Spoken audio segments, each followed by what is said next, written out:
Hello everyone, today we will talk about how to fix or how to solve the problem of Discord problem on Gmail.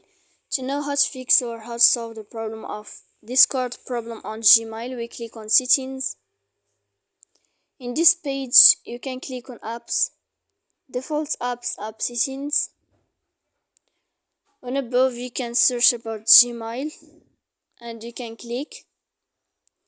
Here in this page of app info, you can click on first stop and you can click OK. Here we'll enter to storage.